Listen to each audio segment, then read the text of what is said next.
Sanders didn't hold back. He delivered a blistering reaction to the outcome of the presidential election, but he was not rebuking President-elect Donald Trump. Instead, he was going full scorched earth on the Democratic Party. In a statement Sanders released Wednesday, the progressive senator from Vermont writes, quote, "It should come as no great surprise that a Democratic Party which has abandoned working class people would find that the working class has abandoned them. While the Democratic leadership defends the status quo, the American people are angry and want change, and they're right." Sanders added, quote, "Will the big money interests and well-paid consultants who control the Democratic Party learn any real lessons from this disastrous campaign? Will they understand the pain and political alienation that tens of millions of Americans are experiencing? Do they have any ideas as to how we can take on the increasingly powerful oligarchy which has so much economic power?" That is the question. Now, I was seeing pushback from Democrats, and you're probably better informed on this than I am. I really don't have a dog in this fight, sure, because while I don't like or agree with many of the policies of the Democratic Party, and I appreciate Bernie Sanders' honesty and that he is an ideological figure who believes in something and is not at all afraid to criticize his own side, I don't agree with his policies, and I don't think they'd be voters of the country, and I don't really want the Democratic Party for the most part to move in that direction, although I will admit I've become more concerned during COVID about the pharmaceutical industry and regulatory capture and all of those things. So I won't say there's nothing for me on the left in their approach to corporate power. I think corporate power can be dangerous, I'll admit that. But what I saw, the pushback from Democratic people to what Bernie Sanders said, they're saying, what are you talking about? Joe Biden was the most pro-labor president, and it didn't get him anything, and almost saying, we tried with labor and they reject us anyway, so why should we even bother? But I don't really know who's right. Well, I think Sanders is right, because I look at the exit polls from this election, and it is clear that there is an ongoing sequence of events where working class voters are becoming increasingly Republican. And that should be a core Democratic constituency.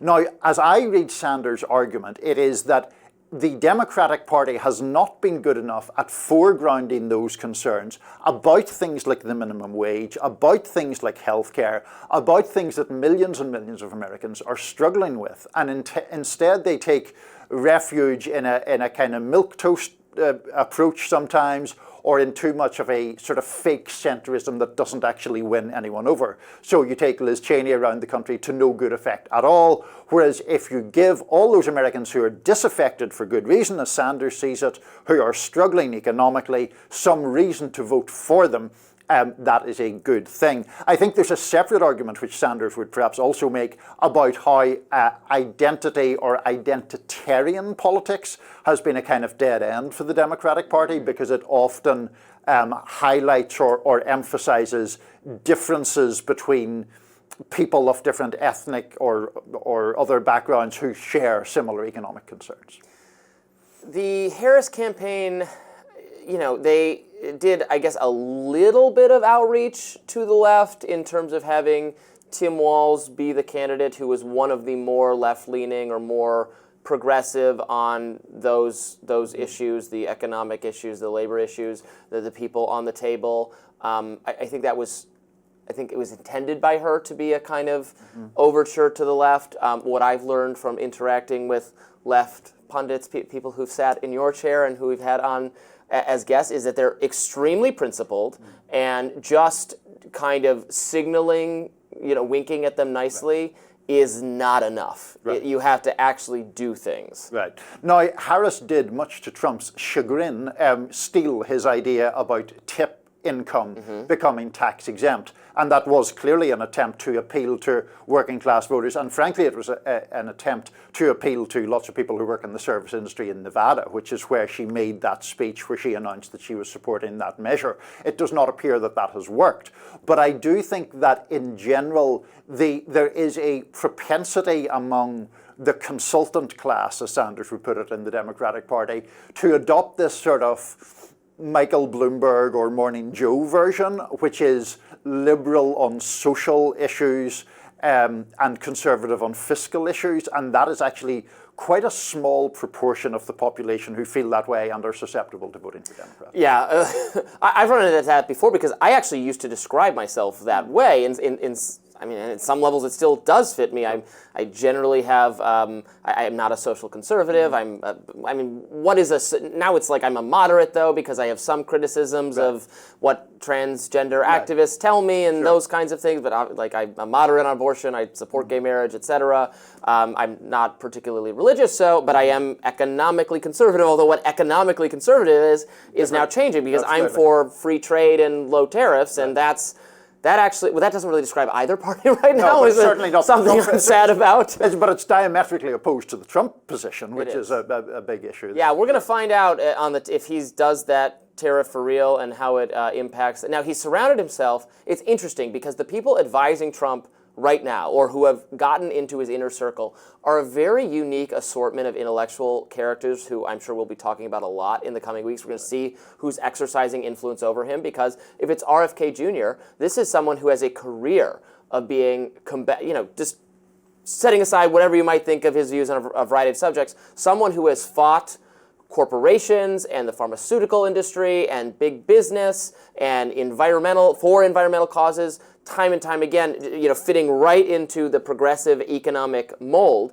Is that the person who's going to be influencing Trump? Or is it going to be, Bill Ackman and Elon Musk, who are very, very wealthy business people who, despite their, newfound support for the Republican Party and Trump and conservative causes, I have to imagine are going to say, please don't do this tariff because that's going to be damaging to our businesses and our customers, et cetera. Who is going to be, and Trump has some ideological instincts, but also is very capable of changing his mind. The TikTok ban, he changed his mind totally on that. He changed his mind on other economic topics. So I think it's going to be very interesting to see whether he's genuinely going in a he used to be listening to someone like Steve Bannon, who has a lot of bad views and is despised by the left, but who actually had a much more of a pro-worker, pro-union, pro-labor instinct. He had no love for big business or free markets or anything of that kind. And he's not involved now. You have Elon Musk as like the prime intellectual and business interest. It's going to be really interesting to see. I think on that point about Trump, one of the interesting things is, yes, he's massively changeable in what he actually claims or purports to believe, but he does always have an eye on his own popularity. He does actually, for all that he's criticized on the left for many legitimate things, he also does have an instinct for what is popular and what isn't.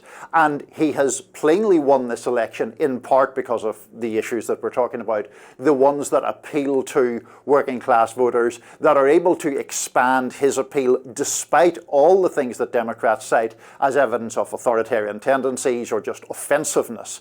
He has been able to siphon off a certain amount of working class support that has got him over the line. So you would think, even though he has no elections further to run, that he would stay true to those beliefs so long as they continue to fuel his popularity. Yeah. But he's a hard man to predict. He is a hard man to predict. But you're right that he, unlike many other Republicans, he does not want to implement policies that he thinks are going to damage his popularity or damage his influence and power within his increasingly large coalition of voters and supporters. Yep. That does it for us today on Rising. Thanks so much for tuning in. We really appreciate your support. Let us know what you think about the show in the comments and anywhere else. You can get a hold of me on Twitter, X, etc. And be sure to like, share, and subscribe so you never miss any of our content. And for those of you who like to listen while on the go, we're now available anywhere you can find your podcasts. Bye-bye.